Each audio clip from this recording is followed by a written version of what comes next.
చాలామందికి ఇష్టం తెలుసా? ప్రపంచంలో బైబిల్లో ఏ గ్రంథం ఇష్టమున్నా లేకున్నా పర్లేదు, కానీ కీర్తనలు అంటే అందరికీ బాగా ఇష్టం. బాగా ఇష్టమైన పుస్తకం ఏదంటే కీర్తనలు. ఈ కీర్తనలో 121 కీర్తన మొదటి వచనం మట్టుకు చదువుదాం. కేవలం మొదటి వచనం మట్టుకు. కొండల తట్టు నా కందులెచ్చినాను. ఈ వాక్యం మనం చిన్నప్పటి నుండి సండే స్కూల్ నుండి వింటున్నాం కదా. చిన్నప్పుడు బ్రదర్ ఈ వాక్యం చిన్నప్పటి నుండి వింటున్నాను నేను. నాకు ఈ వాక్యం మొత్తం నోటికి ఉంది బ్రదర్. Very good. అయితే దీన్ని 2 కోణాల్లో దేవుడు నాకు చూపించాడు. ఈ ఒకటే వచనాన్ని 2 కోణాల్లో నాకు దేవుడు చూపించాడు. ఎలా చూపించాడంటే నీకు చూపిస్తాను. ఈ వచనాన్ని దేవుడు నాకు ఎట్లా చెప్తాను. ఇప్పుడు నేను ఇక్కడే ఉన్నా. అయితే ఇటు సైడు ఏంటంటే వీళ్ళు ఉన్నారు. ఎవరు? అప్పులోడు ఉన్నాడు. ఇటు అప్పులోడు ఉన్నాడు. నేను ఇటు ఉన్నా. నా ముందు ఏమో అనారోగ్యం ఉంది. ఏముంది? అనారోగ్యం ఉంది. నాకు ఇటు దిక్కేమో నన్ను అవమానపరిచేటోళ్ళు ఉన్నారు. నేను ఇటు ఏమో ఆర్థికంగా చాలా బిదితనంగా ఉన్నాను. ఇటేమో నన్ను పొడిచేటోళ్ళు ఉన్నారు. ఇటు వస్తే ఏంటిది? నేను ఎప్పుడు నాశనం అవుతాను చూసేటోళ్ళు ఉన్నారు. ఇటు వస్తే ఇంకో రకమైన జనాలు ఉన్నారు. అంటే ఇప్పుడు నేను మొత్తం ఏమైపోయినా చుట్టుముట్టుపడ్డా. ఏమైనా మొత్తము నా చుట్టూ మొత్తం ఎవరున్నారు?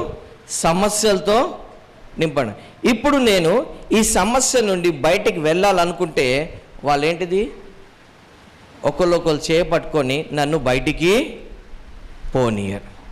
నేను ఎంత ప్రయత్నం చేసినా, ప్రయత్నాలు చేసినా నాకు ఏం చేయరు, వాళ్ళు పోనీయరు. ఎందుకు?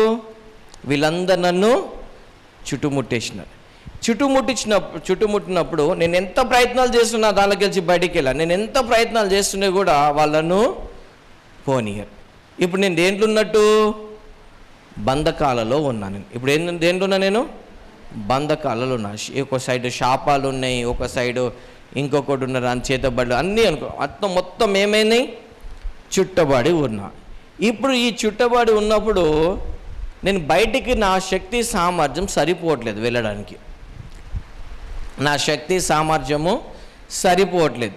నాకు ఇప్పుడు ఏం చేస్తా? ప్రయత్నాలు చేసి కింద తలకాయ పట్టుకొని కూర్చోగానే నాకు అప్పుడు ఈ చుట్టుముట్టు ఉన్న వాళ్ళందరూ నాకు ఎట్లా కనిపిస్తారు? పెద్ద పెద్ద కొండలాగా కనిపిస్తారు. ఎందుకు? నేను ఏమైనా అలసిపోయి కూర్చున్నప్పుడు ఏమవుతారు? ఒక్కొక్క వ్యక్తి ఒక్కొక్క కొండలాగా నాకు కనిపిస్తాడు. ఒక్కొక్క సమస్య నాకు ఏమనిపిస్తుంది? కొండలాగా కనిపిస్తుంది. ఎందుకంటే ఏది చేసినా ఫెయిలు, చేతబడి, శాపాలు, అనారోగ్యము, అప్పులు అన్నీ చుట్టుముట్టేసినప్పుడు నేను ఏమవుతున్నానే? చుట్టూ బంధకాలలో ఉండిపోయినా. ఇప్పుడు ఎంత ప్రయత్నాలు చేసినా నేను బయటికి వెళ్ళకపోతున్నాను. ఇప్పుడు నాకు కావాల్సింది విడుదల కావాలి. నాకు ఎలా విడుదల వస్తుంది? ఇప్పుడు నేను ఎవరి వైపు చూడాలి? ఏం చేస్తా? ఈ మనిషి ఏమో సహాయం చేస్తాడని చూస్తే ఈ మనిషి మాటలతో సహాయం చేస్తాడు, వెనకాల వెన్నపోటు పొడుస్తున్నాడు. ఈ వ్యక్తి సహాయం చేస్తాడంటే చేసినట్టే చేస్తున్నాడు, ₹1 ఇచ్చి ₹10 లాక్కోబోతున్నాడు. అంటే ఏ మనిషిని నమ్మేటట్టు లేదు. కానీ మనం నమ్మాల్సింది ఏ మనుషులే కదా. ఎవ్వరు నమ్మేటట్టు లేదు, అందరు మోసగాలే. కానీ మళ్ళీ వీళ్ళే నాకు ఉన్నారు. ఇప్పుడు వీళ్ళే నా గతి. నేను వీళ్ళే నా గతి, ఇక నాకు ప్రపంచమే లేదు, వీళ్ళు లేకపోతే నేను లేనట్టు ఈ బంధకాలన్నీ జీవించి తిరిగి ఇక్కడనే తిరిగి అలసిపోయినా. ఇప్పుడు నాకు ఎలా ఉందంటే ప్రతి సమస్య పెద్ద కొండలకు ఉంది. చూడండి 107 కీర్తన 18వ వచనం. ఇప్పుడు ఏమైనారంటే ఇప్పుడు ఈ వ్యక్తి ఎక్కడికి అయిపోయినాడంటే బాధల కష్టాలు ఉన్న వ్యక్తికి బిర్యానీ తీసుకొచ్చి పెట్టండి, తింటాడా? చూద్దాం ఒకసారి. ఎవరైనా భార్యనో భర్తనో కొడుకో తండ్రి చచ్చిపోతే తీసుకెళ్ళి వాడు పోయినట్టు బిర్యానీ తినంటే తింటాడా? ఎవరైనా వానికి ఇష్టమైన ఫుడ్ తీసుకెళ్ళి పెట్టి తినరా అంటే తింటాడా? ఎందుకు తిన్నాడు? అంటే ఒక వ్యక్తి ఈ బంధకాలు ఉన్నప్పుడు వాడు తిండి కూడా సరిగా తినలేకపోతున్నాడు. ఎక్కడికి వెళ్ళిపోయినాడు ఇప్పుడు ఈ వ్యక్తి ఎక్కడ పోయినాడు? నా జీవితం ఇంతే, వీళ్ళ మధ్యలోనే ఉండాలి, వీళ్ళ మధ్యలోనే సావాలి, నేను డిసైడెడ్. ఏంటిది ఈ అనారోగ్యము, అప్పులు, శాపాలు, ఈ దీంట్లోనే నేను ఉండాలి, లేకపోతే నా బతుకు అంతగా చచ్చిపోవడమే అనేసి ఈ వ్యక్తి ఎక్కడికి వెళ్ళిపోతున్నాడు? ఇక ఏ ద్వారం దగ్గరికి వెళ్ళిపోయినాడు? పరలోక ద్వారం దగ్గరగా, ఆశీర్వాదమైన ద్వారం దగ్గరగా. ఎక్కడికి పోయినాడు? మరణ ద్వారం దగ్గరికి వెళ్ళిపోయినాడు. ఇప్పుడు ఈ చాలామంది మరణ ద్వారం వరకు వెళ్ళిపోతారు. చచ్చిపోవాలి నేను ఏమనుకుంటారు? చచ్చిపోతే పీడ పోతుంది అనుకుంటారు. చచ్చిపోతేనే ప్రాబ్లం, ఇంకా అసలు ప్రాబ్లం మొదలవుతుంది. ఇక చాలామంది ఏమనుకుంటారు? ఊరేసుకుని చచ్చిపోతే పీడ పోతుంది. పీడ పోదు, స్టార్ట్ అవుతుంది. అప్పుడు ఏం స్టార్ట్ అవుతుంది? నరకం. కాదు. నీకు కళ్ళు మూస్తే ఎక్కడ కళ్ళు తెరుస్తావు? నరకంలో తెరుస్తావు. ఊరేసుకుని చచ్చినా, లేకపోతే దేంటైనా బిల్డింగ్ పైకి వెళ్ళి కింది దుంకి చచ్చినా, కెనాల్లో దుంకి చచ్చినా, ఎక్కడ రైల్వే కింద ట్రాక్లో పడి చచ్చినా, ఎక్కడ చచ్చినా, నువ్వు విషయం తాగి మింగినా, ఏం చేసుకున్నా నువ్వు సమస్య తీరిపోయింది అనుకుంటావు. ఏమనుకుంటావు? ఈ నలుగురు మనుషుల నుండి సమస్య పీడ పోయింది అనుకుంటా. కానీ నువ్వు కళ్ళు మూసుకుని కళ్ళు తెరిచి లోపల ఏం కనిపిస్తుంది తెలుసా? చచ్చిపోతే నలుగురు మనుషులపై 400 దురాత్మలు నీకు చుట్టుముట్టేస్తాయి. ఎక్కడా? నరకంలో. సమస్య పోయిందా? సమస్య పెరిగిందా? సమస్యలు పోయినాయా? సమస్యలు పెరిగినాయా? పెరిగినాయి కదా. మరి పెరిగే సమస్యలకి మనిషి సమస్యల్ని పరిష్కారం చేసుకోవాలని చూస్తాడా? సమస్యల్ని పెంచుకోవాలని చూస్తారా? కొంతమంది సమస్యల్ని పెంచుకోవాలని చూసుకొని చేసుకునే వాళ్ళు చాలామంది ఉన్నారు. సూసైడ్లు చేసుకునే వాళ్ళు చాలామంది ఉన్నారు. వాళ్ళ సమస్యల్ని పరిష్కారం చేసుకోలేదు, సమస్యల్ని పెంచుకున్నారు వాళ్ళ జీవితాలలో. ఎందుకు? ఇగో ఈ నలుగురు చుట్టుముట్టినందుకు. ఈ కొన్ని సమస్యల వలన ఏమైనారు? మరణదోనం వరకు వెళ్ళిపోయినాడు. అయితే కొంతమంది ఎంత గర్విష్ఠులు ఉంటారంటే ఈ మరణదోరం దగ్గర కూడా దేవుణ్ణి మొరపెట్టారు. చూడండి అక్కడ 19వ వచనంలో, కష్టకాలమందు. ఇక్కడ కొంతమంది మటుకు యెహోవాని మొరపెడతారు, చాలామంది మటుకు మొరపెట్టరు. ఏసు ప్రభు దగ్గర పో, చస్తే సావు, ఇట్లనే చస్తా, నేను అక్కడ మటుకు పోను, ప్రార్థన మటుకు చేయను, ఇట్లనే చేస్తా, సావు, ఎవరికి నష్టం? నేను పోకు, ఎవరికి నష్టం? దేవునికి ఆల్రెడీ ఇన్విటేషన్ ఇచ్చినాడు. ఏమని? భారం మోయించిన సమస్యలు నా దగ్గర నేను విశ్రాంతి ఇస్తాను. నువ్వు విశ్రాంతి వద్దంటే దేవుడు ఏం చేస్తాడు? దేవుడు బలవంతం చేసే దేవుడు కాడు. ఏమైంది ఇక్కడ? అన్ని సమస్యలు చుట్టుముట్టినాయి. ఇప్పుడు ఈయనకు మరణం ఒకటే దారి కనిపిస్తుంది. కానీ నిజంగా చూడండి, ఇది ఇలానే పెట్టి కీర్తనలు 20:4. నీ కోరికను సిద్ధింపచేసి నీ ఆలోచన యావత్తును సఫలపరచునుగాక. నీ కోరికను ఏం చేస్తాడు? సిద్ధింపచేసి. సిద్ధింపు అంటే నీకేముండాలి? చుట్టూ సమస్యలున్నాయి, నీకు చుట్టూ సమస్యలున్నాయి. నువ్వు మరణం ఒక ద్వారం దగ్గర ఉన్నావు. ఈ సమయంలో నీకేముండాలి? కోరిక అనేది ఏదో చిన్న కోరిక ఉండాలి. ఎక్కడ ఉండాలి? నీ ఆత్మలో చిన్న కోరిక ఉండాలి. ఏమని కోరిక ఉండాలి? నేను జీవించాలి, ప్రభుకై జీవించాలి, ప్రభుతో నడవాలి, ప్రభుకై పని చేయాలని చిన్న ఒక ఆశ ఉందనుకో.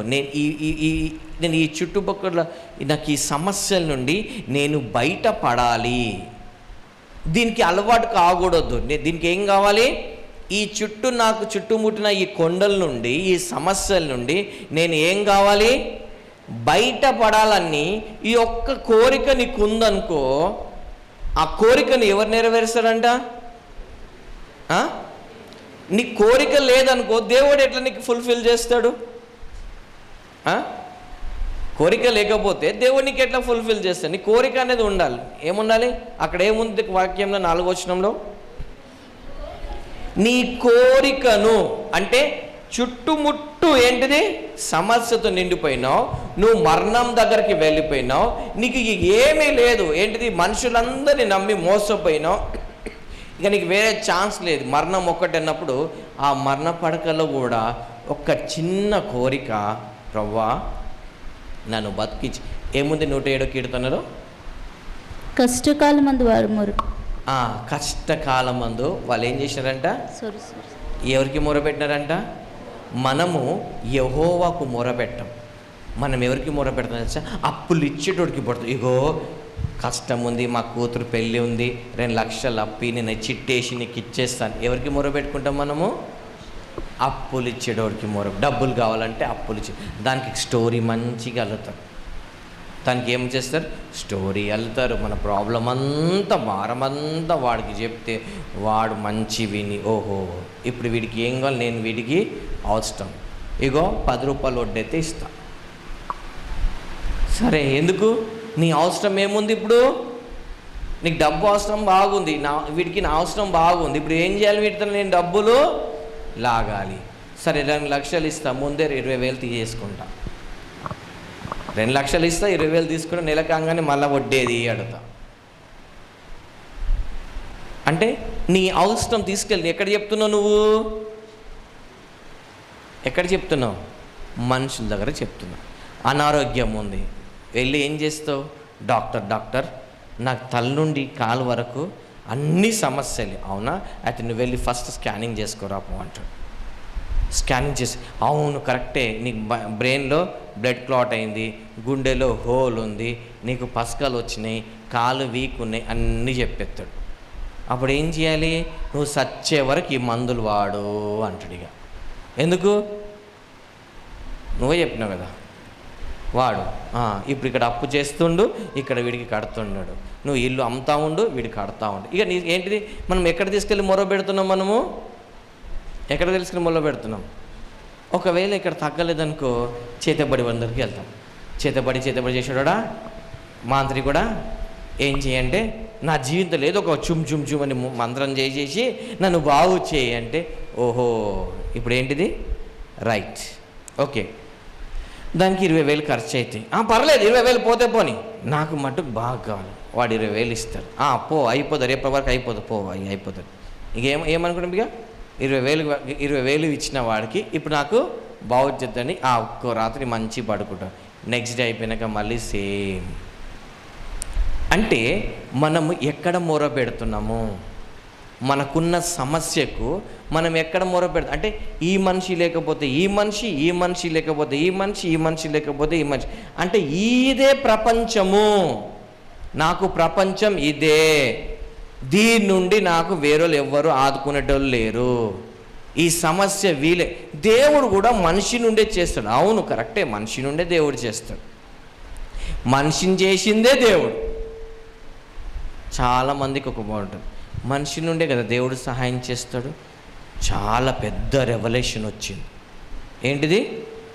దేవుడు మనిషి నుండే కదా సహాయం చేస్తాడు. అవును, వెరీ గుడ్, చాలా కొత్త రెవల్యూషన్ వచ్చింది. బట్ నాకు అంత కొత్త రెవల్యూషన్ రాలేదు. బైబిల్లో దేవుడు చేపని వాడుకున్నాడు. ఎవరికి? ఈయనను పేతురుకి పన్ను కట్టడానికి కోసము చేపని వాడుకున్నాడు. ఏలియాని పోషించడానికి కాకిని వాడుకున్నాడు దేవుడు. ఇజ్రాయెల్ని శిక్షించడానికి సర్పాన్ని వాడుకున్నాడు దేవుడు. ఫరోని శిక్షించడానికి తెగులుని పంపించినాడు దేవుడు, మిడతలను పంపించాడు దేవుడు. ఆయన పేరే సైన్యములకు అధిపతిగా యెహోవా అని నేను. అంటే మనకేం కావాలి? మనకేమనుకుంటాం? మనుషులే సాయం చేస్తాడు. ఎవరికాలి? ఈ మనుషులకి, మా చుట్టాలు లేకుంటే ఫ్రెండ్స్ లేకుంటే ఎవడో ఒకడు, ఫ్రెండ్స్ వాళ్ళ ఫ్రెండో, చుట్టాలు వాళ్ళ ఫ్రెండ్, ఎవడో ఒకడు. కానీ మనకి ఇదే, ఇక మన బతుకంతా ఇదే, ఇక ఇది తప్పించి మనకు బతుకు లేదు, లేదంటే సావు ఒకటే మనకు మార్గం అనేసి మనం ఏం చేస్తాము? ఈ మనుషుల దగ్గరనే మనం మొరలు పెడతా ఉంటాం. కానీ ఎక్కడ మొర పెట్టాం మనము? ఇప్పుడు ఏమైంది? ఇక్కడ అన్నీ కొండలు అయిపోయినాయి. సమస్యలన్నీ మనకి ఎలా మారుతున్నాయి? కొండలకు మారుతున్నాయి. ఇప్పుడు దేవుడు కొంచెం నీకు దేవుడి మీద ప్రేమ, కొంచెం దేవుడి మీద విశ్వాసం, ఆవగింజంత కొంచెమైన విశ్వాసం కానీ కోరిక కానీ, నేను దీని నుండి బయటపడాలి అని ఒకవేళ నీకు కొంచెమైన కోరిక ఉందనుకో, ఏం చేస్తాడంటే దేవుడు ఆ కోరికని సిద్ధింపజేస్తాడు. నువ్వు బయటికి వెళ్ళాలనుకో కావట్లేదు, నువ్వు ఎన్ని ప్రయత్నాలు చేసినావు ఈ గుంపులైనా ఉన్నావు, తిట్లు తినుకుంటూ అది తినుకుంటూ ఇక్కడే ఉన్నావు. కానీ మనుషులకి కనుక చిన్నగా ఒకవేళ నీ కోరిక ఉందనుకో, ఆ కోరిక పట్టుకొని ఎవరిని మొరపెట్టాలంట? యెహోవాకు మొరపెట్టాలంట. మనం ఎక్కడ మొరపెడతాం మరి? అదొక్కటి చెప్పక నాకు చెప్పక.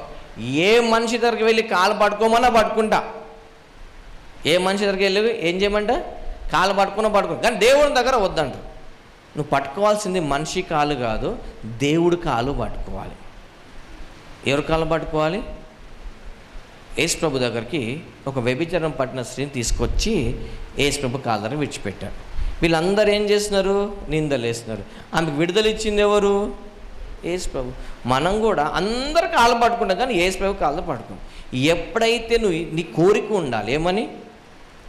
హృదయంలో ఎక్కడో కోరిక ఉండాలి, ఏమిటి? నేను ఈ దురాత్మల శక్తి నుండి బయటపడాలి, ఈ సమస్య అనారోగ్యం నుండి లేకపోతే అప్పుల నుండి ఇవన్నిటి నుండి నేను బయటపడాలని ఒక ఆశ ఉండాలి. ఆ ఆశ ఈ దేవుడి మీద, దేవుడు నా జీవితంలో కార్యం చేసి కొంచెం ఆవగిందంచ విశ్వాసం పెట్టి నువ్వు యెహోవాకు మొరపెట్టినాడు అనుకోండి, అప్పుడు ఆయన ఏం చేస్తాడు చూడనా? నువ్వు యెహోవాకు మొరపెట్టిరి, ఆయన ఏం చేస్తాడంట? ఆయన వారి ఆపదల్లో నుండి వారిని విడిపించాడు. మొరపెట్టుము, నీకు ఉత్తరం ఇచ్చి 2 దెబ్బలు వేస్తాను, నీకు శిక్షిస్తాను. అంతేనా? ఏమన్నాడు దేవుడు? నాకు మొరపెట్టుము, నేను నీకు ఉత్తరం ఇచ్చి. మనిషికి మొరపెడితే మనిషి ఉత్తరం ఇవ్వడు, కానీ దేవుడికి మొరపెడితే దేవుడు ఏమిచ్చేటాడు? కానీ మనం ఏం చేస్తాము? మనుషుల మీద నమ్ముకుంటాం, మనుషులకి మొరపెడతాం, మనుషులు చేస్తాం, కానీ దేవుడికి చెయ్యం. అది మనకున్న పెద్ద సమస్య. ఎప్పుడైతే మనము దేవుడికి మొరపెడతామో దేవుడు ఏం చేస్తాడు? ఉత్తరం ఇచ్చి. అంతేకాదు, ఇంకేం చేస్తాడు? ఆయన వారి ఆపదల్లో నుండి వారిని విడిపించను. ఏం చేస్తాడు? ఇప్పుడు నీకేంటిది? చుట్టూ ఏమున్నాయి? బంధకాలు ఉన్నాయి. దీని నుండి దేవుడు నీకేం చేస్తాడు? విడిపిస్తాడు. ఒక మార్గం కలుగచేసి ఈ చుట్టుపక్కల ఉన్న బంధకాల నుండి దేవుడు నీకు ఏం చేస్తాడు? విడిపిస్తాడు. విడిపించినాక ఏం చేస్తాడా? ఆయన తన వాక్కును పంపి వారిని బాగు చేసెను. ఆయన వారు పడిన గుంటలో నుండి వారిని విడిపించెను. గుంతలో పడిపోయినావు. ఏంటిది? పై నుండి చూసినావు అనుకో, 4 కొండల మధ్యలో నువ్వు ఎట్లుంటావు? ఒక లోయలో ఉన్నట్టు ఉంటావు. నీకు చుట్టుముట్టు ఏంటిది? మనుషులందరూ ఏంటిది? నిన్ను బంధించి పెట్టినప్పుడు నీకు ఇక్కడేమో బంధకాలు కనిపిస్తుంటాయి, పైనుండి చూస్తేనేమో నువ్వు బావిలోనో ఒక ఊబిలోనో ఉన్నట్టు కనిపిస్తుంది. పైనుండి సైడ్ నుండి వ్యూ వేరేగా ఉంటుంది, పైనుండి వ్యూ వేరేగా ఉంటుంది. గమనించినాను? మీకు అర్థమవుతుందా? మనం పైనుండి చూస్తే ఈ వ్యక్తి ఎట్లుంటాడు? ఒక లోయలో ఉన్నారా, వీడికి అందరు చుట్టుముట్టాడు, వీడు దాంట్లో ఇరుక్కుపోయినాడు రా అని అంటాడు. ఈ ఇరుక్కుపోయినడికి ఏమనిపిస్తుంది? చుట్టుపక్కలందరూ సమాధి. ఇప్పుడు ఈ రెండింటి నుండి విడుదల ఇచ్చే వాళ్ళు ఎవరు? దేవుడు. ఎలా విడుదల ఇస్తాడంట దేవుడు? ఆయన తన వాక్కును పంపి వారిని బాగు చేశాను. ఆయన వారు పడిన గుంట నుండి వారిని విడిపించాను. ఏమిటి వాక్కు అంటే? ఏమిటి? ఎవరి నోటి మాట? ఎవరైనా యేసు ప్రభు. ఆయన యేసు ప్రభు ద్వారా, ఆయన వాక్య ఎవరు? యేసు ప్రభు. ఆ యేసు ప్రభు ద్వారా ఏం చేస్తుంది తెలుసా? ఫస్ట్ మనల్ని బాగు చేస్తాడు. ఎందుకంటే ఆ గుంతలోకి గెలిచి నువ్వు బయటికి రావాలంటే నీకు శక్తి కావాలి.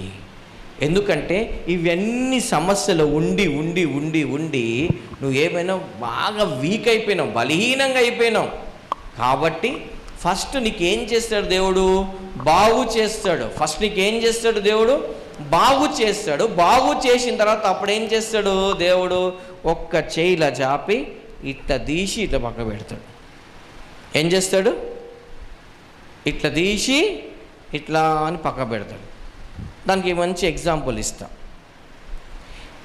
జేసీపీ ఉంటుంది కదా, దానికి ఎట్లుంటుంది? ముందు ఇట్లుంటుంది, ఒక చేయి లాగానే ఉంటుంది అది, చేయి. అదేం చేస్తుంది, మట్టిని ఇట్లా తీసి ఇట్లా పెడుతుంది కదా. అట్లా నువ్వు బూడిదలు ఇరుక్కుపోయినావు అనుకో, దేవుని హస్తం వచ్చి ఇట్లా తీసి ఇట్లా అని ఇట్లా పెట్టేస్తాడు. అది నీకు అసాధ్యం అవన్నీ దాటడం. కానీ దేవుడు ఏం చేస్తాడు, సింపుల్గా ఇట్లా పెట్టి తీసి 2 నిమిషాల్లో పక్క పెడతాడు. అప్పుడు ఎట్లుంటుంది, ఇప్పుడు మీరే బుడదలు ఇరుక్కుపోయినారు, ఒక 3-4 కిలోమీటర్ వరకు మొత్తం బుడద ఉంది, దానిలోకి వెళ్ళి బయట ఆ బుడదలో మీరు ఏమవుతున్నారు, ఇంకిపోతూ ఉన్నాడు. జేసీబీ వచ్చింది, ఇట్లా పెట్టి ఇట్లా తీసి 2 నిమిషాల్లో పక్క పెట్టేసి కొండ మీద పెట్టేసింది. అప్పుడే ఏమేసి మీకు, అరే ఇంతసేపు తీసి ఇట్లా పెట్టేసినాడు, నేనేమో ఇంత తల్లాడినా కదా. అదేవిధంగా మన జీవితాల్లో వచ్చే సమస్యలు కూడా మనమంతలో మనం బయటికి రాని పరిస్థితిలో ఉన్నప్పుడు నువ్వు యెహోవాకు మొరపెట్టు. ఎవరికి మొరపెట్టాలి, యెహోవాకు మొరపెడితే ఆయన తన వాక్కును పంపించి నువ్వు పడిన గుంతలకి గెలిచి ఏం చేస్తాడు, మట్టి పోస్తాడా. గుంతలు ఉంటే తొందరగా సావరా అని చెప్పేసి పీడపోయిందని చెప్పి మట్టి పోషిస్తాడా, ఏం చేస్తాడు, కొడతాడు కదా. నాకెందుకు మొరపెట్టినోరా, నా చలు పైన ముందున్న బాకీ తీ అంటాడా, ఇంతకుముందు నువ్వు మొక్కుబడి చేసినావు కదా తీరా అంటాడా, ఏమంటాడు, ఇప్పుడు అర్థమైందిరా నేను దేవుణ్ణని అంటాడా, మంచిగా బిడ్డ అంటాడా, ఏమంటాడు దేవుడు, విడిపిస్తాను చూస్తాను అంటాడు కదా దేవుడు. సో నువ్వు ఎవరికి వెళ్ళి అడుగుతున్నావు అంటే, రాజకీయ నాయకులు అంటే నిన్ను దోచుకునే వాళ్ళ దగ్గర వెళ్తున్నావా, లేకపోతే నిన్ను ఆస్వాదించి దేవుని దగ్గర మొరపెడుతున్నావు. మనకు ఫస్ట్ కోరిక ఉండాలి, ఏంటిది, ఈ సమస్యల నుండి నువ్వు బయటపడాలని కోరిక ఉండాలి. రెండోది దేవుని మొరపెట్టాలి. ఎవరిని మొరపెట్టాలి, యెహోవాని మొరపెట్టాలి. అప్పుడు ఆయన ఏం చేస్తాడు, నువ్వు ఏ గుంతలో ఉన్నావో నీకు తెలియదు, నీకు అర్థం కావట్లేదు, నువ్వు ఏ ప్రాబ్లంలో, మనకేంటిది ఒక సమస్య అనిపిస్తుంది కానీ వాస్తవానికి దానికి ఇంకో సమస్య ఉంటుంది, మనకు అర్థం కాదు. ఎగ్జాంపుల్ చెప్తా. స్కూల్లో ఒక స్టూడెంట్ ఉన్నాడు, స్టూడెంట్ని టీచర్ బాగా టార్చర్ చేస్తుంది. స్టూడెంట్కి అర్థం కావట్లేదు, మా మేడం నాకు బాగా టార్చర్ చేస్తుంది, మా మేడం బాగా టార్చర్ చేస్తుందని అంటారు. వాస్తవం ఏంటంటే వాళ్ళ ఫాదర్ ఫీజు కట్టలేదు, వీడు టార్చర్ చేస్తే వీడు వెళ్ళి వాళ్ళ ఫాదర్ చెప్తే వాళ్ళ ఫాదర్ వచ్చి ఏం చేస్తాడు, స్కూల్కి వచ్చి ఫీజు కడతాడు. అది అసలు రహస్యం. ఈ స్టూడెంట్ ఏమనుకుంటున్నాడు, మా మేడం కొడుతుంది, వీడికి కొట్టడమే తెలుసు కానీ దీనికి మూల కారణం ఏంటిది, వేరేది ఉంటుంది. అలా మన జీవితాల్లో కూడా కొన్ని సమస్యలు ఇది అనుకుంటాం కానీ దాని పరిష్కారం ఎక్కడో ఉంటుంది. అది ఎవరికి తెలుసు, తండ్రికి తెలుసు. కాబట్టి ఇప్పుడు నీకు చుట్టుముట్టిన ఈ సమస్యల నుండి నువ్వు బయటికి రావాలంటే ఎవరిని మొరపెట్టాలి, మొరపెట్టే ముందు నీకేముండాలి, ఆవగించేంత విశ్వాసం, కోరిక ఉండాలి. దేవుడు నన్ను దీంట్లోకి బయటికి రావడం కోరిక ఉండాలి. తర్వాత నీకు విశ్వాసం ఉండి యెహోవాని మొరపెట్టు, ఆయనని నిన్ను ఏం చేస్తాడు, ఆయన తన వాక్కును పంపి వారిని బాగు చేసాను, ఆయన వారు పడిన గుంటల నుండి వారిని విడిపించాను. ఆయన కృపను బట్టి నరులకు ఆయన చేయు ఆశ్చర్య కార్యములను బట్టి వారు యెహోవాకు కృతజ్ఞతాస్తుతులు చెల్లించుదురుగాక. ఎప్పుడు కృతజ్ఞతాస్తుతులు చెల్లిస్తారు, నీకున్న సమస్యలకెళ్ళి బయటికి వచ్చిన తర్వాత థ్యాంక్ యూ అంటాం కదా, అంటామా? మినిమం చాలామంది అంటారు, చూడు కనీసం థ్యాంక్స్ కూడా చెప్పలేదు చూడు అంటారు. అట్లా చాలామంది ఉంటారు, కృతజ్ఞత లేని వాళ్ళు గొప్పలు ఉన్నారు, 1000 మంది. ఎంత మేలు చేసినా ఇది చేసిన. కానీ చూడండి, దేవుడు మనకు మేలు చేసిన తర్వాత దేవుడికి ఏం చేయాలంట, మహిమపరచాలి. హల్లెలూయా. ఇప్పుడు మీకున్న సమస్యలలో మీరు ఎవరిని మొరబెడుతున్నారు, మీ సమస్య తీసుకెళ్ళి ఎవరికి చెప్పుకుంటున్నారు, ఒక్కసారి కళ్ళు మూసుకోండి. ఇప్పుడు మీకు సమస్యలు ఉన్నాయి కదా, మీకు అనారోగ్యం ఉంది, అప్పులు ఉన్నాయి, మీరు ఏంటిది అనారోగ్యం, అప్పులు, కొన్ని శాపాలు, కొన్ని ఇవన్నీ మీకు కూడా కొన్ని ఉన్నాయి. నేను చెప్పినవి కాకుండా మీకు ఇంకొకటి ఉండొచ్చు. ఒక్కసారి ఇవన్నీ ఉన్నప్పుడు మీరు ఒక ఊబిలో ఉన్నారు. ఇప్పుడు బంధకాలు మన సైడ్ నుండి, మీ సైడ్ నుండి బంధకాలలో, మీ చుట్టుముట్టు బంధకాలను మీరు బయటికి దానికి రాలేకపోతున్నారు. ఇప్పుడు మీరు ఏం చేసి ఎవరి దగ్గర మొర పెడుతున్నారు? మీ సమస్యలు వెళ్ళి ఎక్కడ మొర పెడుతున్నారు? భార్యాభర్తలకు సమస్యలు ఉన్నాయి, ఇంట్లో కుటుంబంలో కొన్ని ఆర్థికమైన సమస్యలు. ఈ సమస్యలు మీరు ఎక్కడ చెప్తున్నారు? పక్కింటి ఆవిడకు, ఎదుటి అమ్మకు, నాన్నకు, అత్తగారికి, మామగారికి, పక్కింటో ఎదుటి ఎవరికి చెప్తున్నారు మీ సమస్యలు? ఒక్కసారి మిమ్మల్ని మీరు చూసుకోండి. ఎవరికి చెప్తున్నారు మీ సమస్యలు? మీరు ఎవరికైతే మీ సమస్యలు ముందు పెడుతున్నారో వాళ్ళు మీకు పరిష్కారం చేయగలుగుతారా? వాళ్ళు చేస్తున్నారా? వాళ్ళు చేయగల వాళ్ళ సామర్థ్యం ఉందా వాళ్ళ దగ్గర? మరి ఇన్ని రోజులు వెళ్ళి చెప్పుకుంటున్నావే, మరి నీ సమస్యలు రోజు రోజుకి కొత్త సమస్యలు వస్తూనే కానీ వాళ్ళు ఎంతకైనా వాళ్ళు చేస్తారు. ఒక్కసారి ఆలోచించినావా? పర్మనెంట్గా నీకు ఎవరైనా నీ సమస్యని సాల్వ్ చేయగలిగినారా ఇంతవరకు? నువ్వు వెళ్ళి నీ సమస్యలని చెప్పుకుంటున్నావే ఎవరికో, వాళ్ళు నీ సమస్యని పర్మనెంట్గా సాల్వ్ చేయగలిగినారా? నీకు ఆ బంధకాలను విడిపించగలిగినారా? ఒక్కసారి నువ్వు ఆలోచించు. నువ్వు ఎవరికైతే నీ సమస్యలు, నీ బాధలు వెళ్ళి చెప్పుకుంటున్నావు కదా, వాళ్ళు నిన్ను సమస్యలను విడిపించగలిగినారా ఇంతవరకు? నిన్ను లాభంగా వాడు వాడుకుంటున్నారా? లేకపోతే ఏం చేస్తున్నావు నీ జీవితాన్ని? ఒక్కసారి నువ్వు ఆలోచించు. నీ చుట్టూ సమస్యలు ఉన్నాయి, కొండలాంటి సమస్యలు ఉన్నాయి. ఈ కొండలాంటి సమస్యలు నువ్వు ఎవరికి వెళ్ళి చెప్తున్నావు? ఒక్కొక్క కొండ సమస్య ఇంకో కొండకు, ఇంకో కొండ ఇంకో చెప్తే వాళ్ళకి సమస్యలు పరిష్కారం అవుతున్నాయా?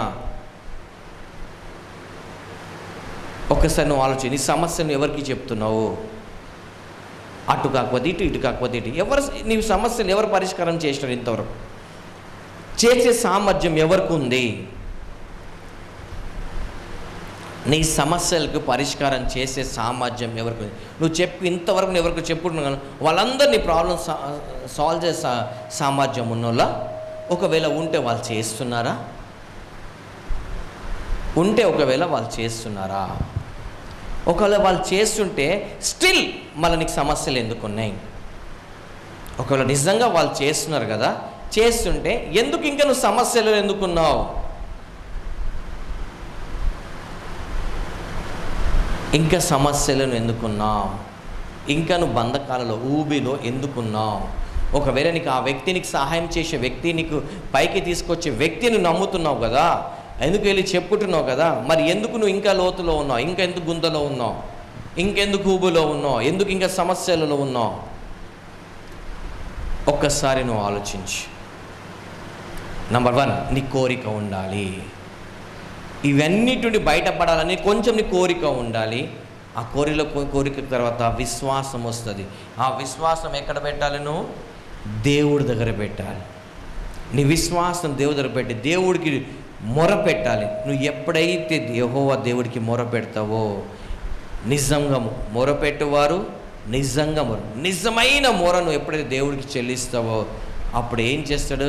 నీ సమస్యకు పరిష్కారం ఏ వ్యక్తి ద్వారా అయినా, లేకపోతే ఏ జంతువు ద్వారా కూడా దేవుని సమస్యను సాల్వ్ చేస్తాడు. ఏలియా సమస్యని దేవుడు, ఆకలిని కాకుల ద్వారా తీర్చినాడు దేవుడు. ఇజ్రాయేలులకు ఒక ఆకలిని దేవుడు పైనుండి మన్నాను పంపించి దేవుడు వాళ్ళని తీర్చినాడు దేవుడు. యోర్దాన్ అడ్డుకు వస్తే, ఎలీషాకు ఏలియాకు యోర్దాన్ వస్తే తన దుప్పెట్టి కొట్టంగానే ఆ యోర్దాన్ని చీల్చబడ్డది. దుప్పటి ద్వారా దేవుడు ఆ సముద్రాన్ని చీల్చినాడు. ఇక్కడ మనుషులని వాడుకోలే దేవుడు. మన జీవితాల్లో కూడా మనుషులే కాదు, దేన్నైనా దేవుడు వాడుకుంటాడు. లాబాను యాకోబుకి చంపడానికి, ఆయనకు గుంజుకోవడానికి బయలుదేరినప్పుడు దేవుడు కలలో వచ్చి మాట్లాడి, ఈ లాబాను యాకోబుకి ఏమనొద్దనేసి ఆపేసినాడు దేవుడు. కళ్ళ ద్వారా దేవుడు తనకు జరిగే నష్టాన్ని మార్చి ఆపేసినాడు దేవుడు. ఏసావు యాకోబుని చంపడానికి వస్తే తన దూతల్ని పంపించి తను భయపడి, ఏసావు యాకోబుకి ఏమనొద్దని దేవుడు ఆపినాడు దేవుడు. ఇక్కడ దేవుడు మనుషులని వాడుకోలేదే మరి? ఇక్కడ దేవుడు మనుషులను వాడుకోలేదు, దూతల్ని వాడుకున్నాడు, కళ్ళను వాడుకున్నాడు, గద్దని వాడుకున్నాడు, కాకులను వాడుకుంటున్నాడు, చేపల్ని వాడుకుంటున్నాడు, అనేకమైన వాటిని వాడుకుంటున్నాడే, దుప్పటిని వాడుకున్నాడే దేవుడు. మరి వాళ్ళ జీవితాలలో దేవుడు మనిషి కాకుండా ఈ ప్రకృతిని వాడుకున్న దేవుడు, మనం వాటికన్నా శ్రేష్ఠులం కామా? యేసు రక్తంలో మనం కడగబడ్డాం కదా. సో మనకు దేవుడు ఇంకెంత సహాయం చేస్తాడు. మనం మొరపెట్టేది ఎక్కడ మొరపెడుతున్నాం? నీ మొర ఎక్కడికి వెళ్తుంది? నిజంగా నువ్వు యెహోవాకు మొరపెడుతున్నావా, మనుషులకు మొరపెడుతున్నావా? ఈ సమయంలో మనం పరీక్షించుకొని, లేదు నేను ఇంతవరకు నేను దేవుని మొరపెట్టలేదు అన్నప్పుడు ఫస్ట్ నీకు దానికెళ్ళి బయటపడనే ఆశ ఉండాలి. ఈ సమస్యల నుండి, ఈ బంధకాల నుండి, నువ్వు ఈ ఊబిల నుండి నువ్వు బయటికి రావాలని నీకు కొంచెం ఆశ ఉండాలి. ఆశ ఉంటే నువ్వు దేవుని మొరపెట్టి, ఇప్పుడు యెహోవాకు మొరపెట్టు. ఆయనని నిన్ను ఆదుకుంటాడు, ఆయనని నిన్ను పడిన గుండెకి లేవనెత్తాడు. ఇప్పుడు నువ్వు మొరపెట్టు దేవుడికి, మొరపెట్టు దేవుడికి. అందరం లేచిలో పడదాం, మొరపెడదాం దేవుడికి. నాకు మొరపెట్టుము, నేను నీకు ఉత్తరం ఇస్తాను నా దేవుడు. నీకున్న సమస్యని ఇప్పుడు దేవుడికి మొరపెట్టు. ఇక్కడ వచ్చాను సమస్యలతో, బంధకాలతో వచ్చినావు, కానీ తిరిగి వెళ్తేప్పుడు సమస్యలు బంధకాలతో కాదు, ఆనందంతో, నీ చేతులు రెండు నింపబడి ఆనంద బాష్పాలతో నువ్వు పోవాలి. నువ్వు ఏ సమస్యతో వచ్చినా పర్లేదు, కానీ కొంచెం నీకు ఆశ ఉండాలి, ఆశకు విశ్వాసం ఉండాలి. విశ్వాసం కట్టి మొరపెట్టు, అప్పుడు దేవుని జీవితంలో కార్యం చేస్తాడు. కొండలెత్తు నా కన్నులు ఎత్తుచున్నాను, నాకు సహాయము ఎక్కడి నుండి వచ్చినంటే భూమి ఆకాశాన్ని సర్వసృష్టి సృష్టికర్త నుండి నాకు సహాయం వచ్చును. ఈరోజు మనకు కూడా సహాయం ఎక్కడి నుండి వస్తుందంటే పరలోకం నుండి సహాయం వస్తుంది, యెహోవా దగ్గర నుండి వస్తుంది. కాబట్టి నువ్వు యెహోవాకు మొరపెట్టు. అందరూ నోరు విప్పి దేవుని మొరపెడదాం. నీకు ఏ బంధకాలు ఉన్నాయి, ఏ సమస్యలు ఉన్నాయి నాకు తెలియదు. ఈ బంధకాల నుండి బయటపడదాం. ఎంతకాలం ఇంకా అదే బంధకాల్లో ఉంటాం? ఎంతకాలం రిపీట్ అదే స్టోరీలు చెప్తూ ఉంటాం? ఎప్పుడు అదే పాట ఎన్ని రోజులు చెప్తుంటాం? దాని నుండి విడుదల పొందుకో. ఎప్పుడు పాడిందే పాట, ఆడిందే ఆట కాకుండా దాని నుండి విడుదల పొందుకో.